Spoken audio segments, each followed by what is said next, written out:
जो स्कूल और कॉलेज के ऊपर अवेयरनेस और स्कूल और कॉलेज सतह पे क्रिकेट को मुतारिफ़ कराना, और ये अब एक चीज़ काफ़ी हद तक ख़त्म होती जा रही है हमारे स्कूल और कॉलेजेस के अंदर। तो ये बेसिकली इस लेवल पे स्ट्रक्चर्ड टूर्नामेंट और स्ट्रक्चर्ड क्रिकेट को उनसे मुतारिफ़ करवाना है उन बच्चों के लिए जो कि इन कैंप्स में जिसकी आपने निशानदेही की उसमें नहीं आ रहे। तो ये बेसिकली हमारा ग्रास रूट लेवल पे हमने अपना आउटरीच प्रोग्राम इसको कह लीजिए, ताकि हम खुद जाके स्कूल और कॉलेजेस के अंदर जो बच्चे अच्छा टैलेंट रखते हैं उनको खुद जाके अप्रोच करें, वो इन टूर्नामेंट्स में आएँ, स्ट्रक्चर्ड क्रिकेट खेलें, उनको मुरवजा कवानीन जो है क्रिकेट के उससे वो मुतारिफ़ हों, और वहाँ से फिर हम उनको पिक करेंगे। जुनैद इसके अंदर मज़ीद कुछ ऐड करना चाहें? बिल्कुल सर, ये सोहेल भाई आपका सवाल बहुत अच्छा है, मगर इसमें मैं थोड़ा सा ऐड करूंगा कि अंडर 15, अंडर 17 जो पहले अंडर 13, 16 होती थी, इसमें हम टोटल ना 360 लड़कों को एंगेज करते हैं एक रीजनल लेवल के ऊपर। अब ये जो स्कूल क्रिकेट प्रोग्राम जो अभी शुरू करने जा रहे हैं, इसमें हम लोग कोई 10,000 बच्चे को एंगेज करेंगे क्रिकेट खिलाने के लिए, और उसको हम एक पाथवे बनाएंगे ये अंडर 17 और अंडर 15, अंडर 15 और 17 का प्रोग्राम जो है वो चलता है, सही, अंडर 15 और 17 का जो प्रोग्राम चलता है वो ट्रायल बेसिस पे चलता है। तो वो हम ट्रायल्स का सिस्टम जो है वो ख़त्म करना चाह रहे हैं। तो जब तक स्कूल क्रिकेट को मुतारिफ नहीं कराएंगे और अपने सिस्टम के साथ एम्बेड नहीं करेंगे और एक पाथवे नहीं बनाएंगे, तो वो ट्रायल का सिस्टम चलता जाएगा और हम प्रोग्रेसिव पाथवे पे नहीं जा सकेंगे।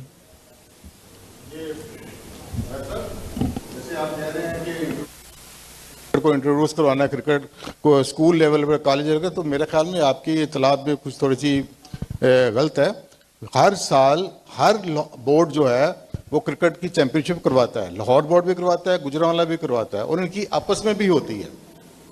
कॉलेज में हायर एजुकेशन स्पोर्ट्स करवा रहा है, क्रिकेट भी करवा रहा है, तो ये बेहतर नहीं फंड आप इस तरफ यूज करने के बजाय आप अंडर 15 में पाकिस्तान एजुकेशन बोर्ड की एक टीम को दाखिल करें, अंडर 17 में भी आप पाकिस्तान एजुकेशन बोर्ड की टीम एंटर करें, और उसके बाद आप सीनियर में चाहे ग्रेड 2 में चाहे ग्रेड 1 में आप एक हायर एजुकेशन की टीम, और इनके पास फंड भी है क्योंकि ये स्पोर्ट्स फंड के लेते हैं, फीसों के साथ स्पोर्ट्स फंड लेते हैं, इनके पास ग्राउंड्स भी हैं, इनके ये चैंपियनशिप भी करवाते हैं। तो ये आप पैसा इधर ज़ाया करने के क्लब, अगर आप पाकिस्तान इंटर क्लब भी चैंपियनशिप है तो वो ज़्यादा आपका डोमेन बनता है कि बजाय आप उसकी डोमेन में जा रहे हैं। बिल्कुल ठीक जी। मोहतरम, इसमें मैं ये नहीं कह रहा कि क्रिकेट नहीं हो रही, मैं ये कह रहा हूँ कि जिन स्कूल कॉलेजेस के अंदर अब ये क्रिकेट आप जो बात कर रहे हैं ये चंद 100 बच्चों के हवाले से है। हमारा आउटरीच प्रोग्राम अब हम तकरीबन जो टारगेट कर रहे हैं वो 10,000 बच्चों को टारगेट कर रहे हैं। इसके अंदर हमें ये आप लोगों को मेरे से ज़्यादा बेहतर पता है इस हवाले से कि ग्रास रूट लेवल के ऊपर बेस जितनी आपकी बड़ी होगी उतना ही हमारे पास फ़िल्टर होके टैलेंट ऊपर आएगा। जुनैद ने जिस तरह अभी बताया कि अगर 10,000 बच्चों में से 1% बच्चे भी टैलेंट की बुनियाद पे आगे आ जाते हैं, पीसीबी एक ब्रांड है, पीसीबी क्रिकेट के हवाले से जब इनकरेज करेगा लोगों को आगे इसमें स्कूल और कॉलेजेस को, हम ये नहीं कह रहे कि हम उनके जो प्रोग्राम्स चल रहे हैं उनको ख़त्म कर देंगे, हम उनको भी इनकरेज कर रहे हैं कि वो इसके अंदर आएँ, इसका हिस्सा बने वो बच्चे, और एक कॉम्प्रिहेंसिव टैलेंट हंट प्रोग्राम हम इस पर शुरू कर सकें। जुनैद आप भी बताएं। इनको डालकर भी आप इनकरेज कर सकते हैं। अच्छा सुमेर साहब, इसमें ये बताइएगा 10,000 बच्चों को आप इसमें एंगेज करने जा रहे हैं, इसमें नया क्या होगा? क्या इसके कोचिंग स्टाफ के लिए जो मेंटोर्स हैं उनको एंगेज किया जाएगा, या जिस तरह से पहले डोमेस्टिक पे कोचेस चल रहे हैं या हाई परफॉर्मेंस सेंटर्स में कोचेस हैं वो ही इनको ट्रेन करेंगे? देखें, इसके अंदर कोचेस हमारे पास अवेलेबल हैं, ठीक। हम इसके अंदर मैंने अभी जिस तरह वर्ड इस्तेमाल किया, स्ट्रक्चर्ड क्रिकेट को इंट्रोड्यूस करवाने जा रहे हैं स्कूल और कॉलेज लेवल के ऊपर।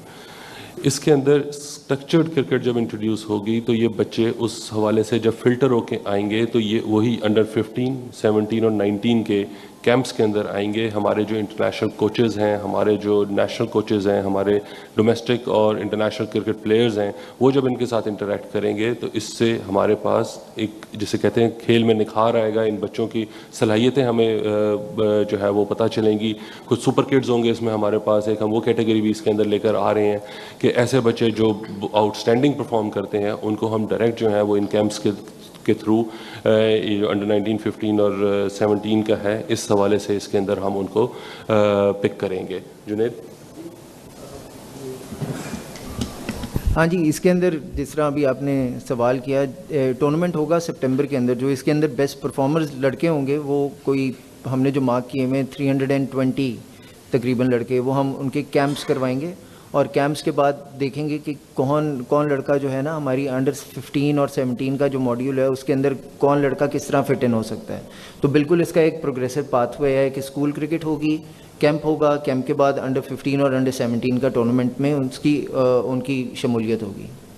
सर ये बताइएगा कि 10,000 खिलाड़ियों का ट्रायल होगा, इसके लिए क्या इंफ्रास्ट्रक्चर है, स्टेडियम्स, ग्राउंड्स, ये कहाँ पर सारे कैंप्स लगेंगे, कुछ इस हवाले से? नहीं, ये देखें 10,000 बच्चा इंक्लूड होगा क्रिकेट खेलने के लिए।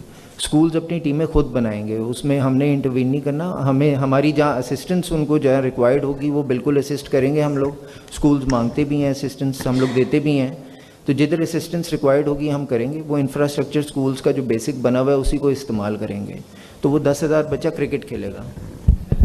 ये रजिस्ट्रेशन होगी पीसीबी के साथ पोर्टल के ज़रिए 10 अप्रैल से शुरू होगा और इसमें फिर जो स्कूल्स की इन्वॉल्वमेंट होगी वो बताएंगे कि ये हमारे बच्चे जो हैं, कॉलेजेस के बच्चे बच्चियां, ये टैलेंटेड हैं, इनको हम रजिस्टर कर रहे हैं। वो रजिस्ट्रेशन के बाद फिर ऑटोमेटिकली पीसीबी के साथ राब्ते में आ जाएंगे और फिर ये इनके ट्रायल्स वगैरह, ट्रेनिंग वगैरह सारी चलेगी। सर इसमें सिर्फ सरकारी स्कूल ही शामिल हो सकते हैं या फिर प्राइवेट स्कूल्स भी होंगे? और इसके अलावा काफ़ी ज़्यादा बच्चों का एक बिज़ी शेड्यूल होता है तालीम के हवाले से, तो कौन सी डेट्स होंगी या क्या ऐसी डेट्स रखी गई हैं कि पेपर्स ना हो रहे हों? क्योंकि बोर्ड्स में आपको आइडिया है कि किस तरह से पाकिस्तान में एजुकेशन निज़ाम है, तो क्या डिपार्टमेंट्स में यानी कि बोर्ड के साथ इस हवाले से कोई बातचीत हुई है या अभी करेंगे आप? जी, जो पहला आपका पार्ट है ना वो पहला क्या सवाल था? हाँ, दो प्राइवेट और पब्लिक दोनों स्कूल्स जो हैं उन दोनों को अप्रोच करेंगे और हमारी कोशिश ये है कि हर रीजन के अंदर आधे प्राइवेट स्कूल्स हों और आधे पब्लिक स्कूल्स हों ताकि दोनों की पार्टिसिपेशन हो। दूसरा, हम सारों को पता है पेपर्स कब कब होते हैं ना, हम सारे मैट्रिक सिस्टम से भी गुजरे हुए हैं, ओए लेवल्स भी किया हुआ है, तो वो आइडिया है उन डेट्स का। तो इसमें सितंबर से लेके दिसंबर तक यूजुअली एक बच्चा एजुकेशनली फ्री होता है, तो हम लोगों की भी कोशिश ये है कि ये सितंबर और दिसंबर के दरमियान 1 सितंबर से ये जो है ना कैंप टूर्नामेंट जो है वो कराया जाए।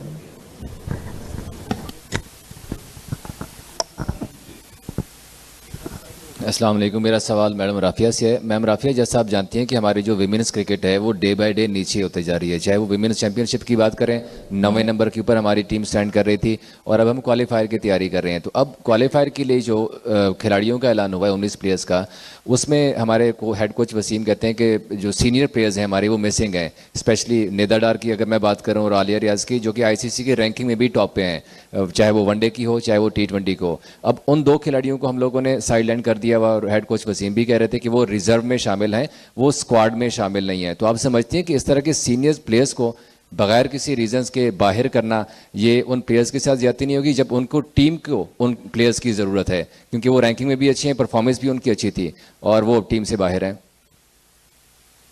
Thank you so much. देखिए, क्वालिफायर्स के लिए बहुत एक्सटेंसिवली काम हो रहा है। उसका फ़ेज़ 1 कैंप जो है 1 मंथ का फैसलाबाद में उसका इनकाद किया गया।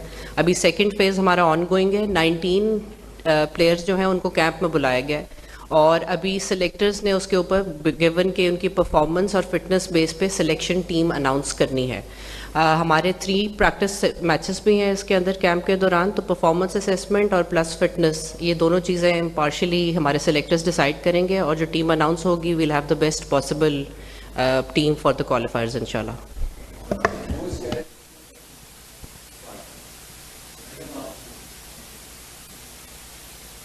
कि ओवरऑल जो है अभी सिलेक्शन कमेटी 4 मेंबर की टीम है जिसने डिसाइड करना होता है और वो इम्पार्शली ही इसको डिसाइड करेंगे। उनको बुलाने का कैंप में मकसद भी यही था कि वो सारी फिल्टरिंग हो सके। अगर फिटनेस और परफॉर्मेंस असेसमेंट में प्लेइंग 11 और टॉप 15 में आते हैं तो उसके हिसाब से ही वर्किंग होगी। Thank you. कि पाकिस्तान में जो बड़ा मसला है खेल का, तो खैर सब पाकिस्तान में खेल समेत वो मेरिट है।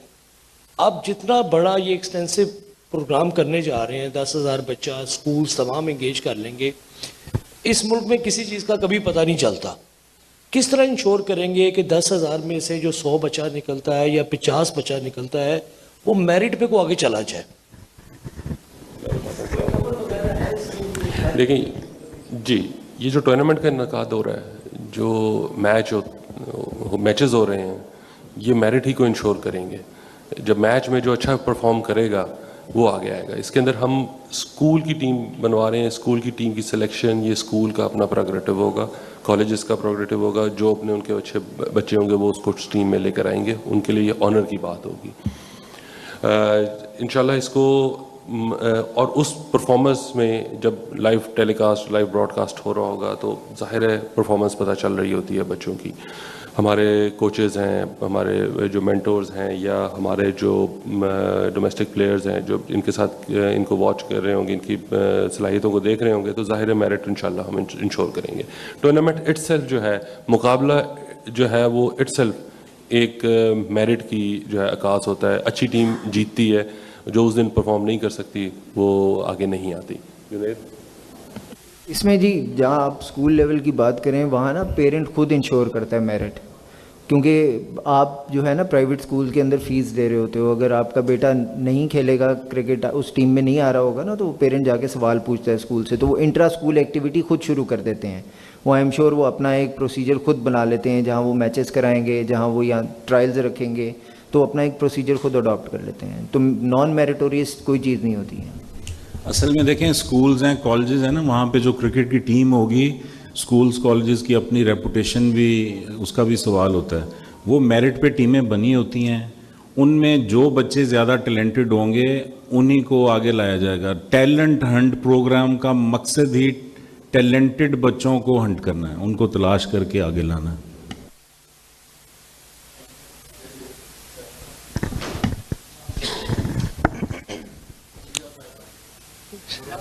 सुमेर साहब, मेरा सवाल सुमेर साहब से। सुमेर साहब, थोड़ा सा इससे हट के सवाल है कि ये बताइएगा कि आईसीसी चैंपियंस ट्रॉफी के फाइनल में आप वहाँ पर मौजूद थे दुबई में, तो फाइनल जो सेरेमनी हुई थी उसमें आपको नहीं बुलाया गया था, इसके बारे में बताइएगा। एंड सेकेंडली, कुछ बातें चल रही थी चूँकि स्टेडियम्स को भी आप देख रहे थे चैंपियंस ट्रॉफी के दौरान, कुछ लीकेज की बातें चल रही थी, इसमें कितनी सदाकत है? क्योंकि बहुत सारी बातें चल रही कि अब जो नया स्टेडियम बना है, जो पहली बारिश यहाँ पे हुई थी अफगानिस्तान के मैच में, ऑस्ट्रेलिया अफगानिस्तान, उसके बाद स्टेडियम लीक होना शुरू हो गया था। अच्छा जी, सबसे पहले तो जी चैंपियंस ट्रॉफी में जो स्टेज पे आपने जिस तरह बताया उसका ऑलरेडी मीर साहब ने भी बता चुके हैं कुछ पुरानी प्रेस कॉन्फ्रेंस में, मैं ख़ुद भी आपको बता देता हूँ। बिल्कुल मैं वहाँ पे मौजूद था, चेयरमैन तशरीफ़ नहीं ला सके थे। इस हवाले से हमने आईसीसी से एक्सप्लेनेशन या जवाब तलब किया था, जिस पे उन्होंने एक हमें जवाब दिया जो कि तसल्ली बख्श नहीं था। उस पर हमने चंद सवालात और उस हवाले से जवाब जिसे आप कहते हैं वो मज़ीद उनसे मांगा है। इस मौके में मैं सिर्फ इसको इंतज़ामी बदनज़मी कहूँगा आईसीसी के बिहाफ पे, और उसके पीछे जो कारफरमा जो हाथ हैं वो सबको पता है कि वो कौन है। तो ये इस वक्त इसकी सारी हकीकत है। बिल्कुल मैं वहाँ मौजूद था, लेकिन बदनज़मी की वजह से वहाँ पे उन्होंने नहीं बुलाया, जो कि कोई इतनी उसको अच्छी और पसंदीदा निगाह से नहीं देख रहे, जिस हवाले से हमने एक्सप्लेनेशन और उनसे वजाहत भी तलब की है। दूसरा, आपने जो लीकेज के हवाले से बात की, आप मेरा ख्याल है बात कर रहे हैं, उस हवाला दे रहे हैं उस वीडियो का जो कि कहीं से पानी हमारा किसी बिल्डिंग के किसी कोने में पानी टपका था। हमने जी उसके ऊपर एक तो रिपेयर उसकी करवाई है उसी ठेकेदार से, दूसरा हमने ठेकेदार के ऊपर डैमेजेस क्लेम किए हैं क्योंकि वो उस पोर्शन के ऊपर वो रूफ ट्रीटमेंट उससे कोताही हुई थी। बिल्कुल इसे मानने में कोई वो नहीं है, उससे रूफ ट्रीटमेंट के हवाले से उससे कोताही हुई थी, जिस पे हमने उसके ऊपर डैमेजेस डाले और वो रिपेयर करवा दी गई है।